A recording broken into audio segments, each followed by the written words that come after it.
If your Epic Games Launcher is acting slow, not loading properly, or showing strange errors, clearing the web cache is one of the fastest fixes you can try. In this video, I'll show you exactly how to clear the Epic Games web cache on Windows in just a few simple steps. And if this tutorial helps, make sure to hit like and subscribe for more quick tech fixes and gaming guides. First, close the Epic Games Launcher completely. Go to the system tray in the bottom right corner of your screen, right-click the Epic Games icon, and choose Exit. This is important because the cache files may not delete properly if the launcher is still running in the background. Once that's closed, press the Windows key and R at the same time to open the Run Dialog box.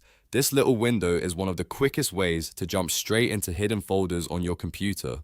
In the Run box, type %local app data%, then press enter or click OK. This will open your local app data folder where a lot of programs store temporary files and settings. Now look for the Epic Games Launcher folder and open it. Inside that folder, open the saved folder. This is where Epic stores several temporary files, including the web cache that can sometimes become corrupted or outdated. Inside the saved folder, look for folders named Webcache, Webcache_4147, or Webcache_443.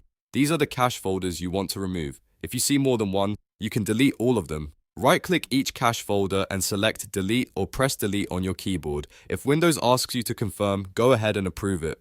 Don't worry, this does not delete your games or your account. It only removes temporary browser data used by the launcher, which can often fix loading problems, sign-in issues, blank pages, and other interface bugs. After deleting the cache folders, you can close File Explorer and reopen the Epic Games Launcher. The launcher will rebuild fresh cache files automatically, so everything should start clean. In many cases, this simple reset is enough to get the app working normally again. If you still run into issues, you may want to restart your computer and try again after that.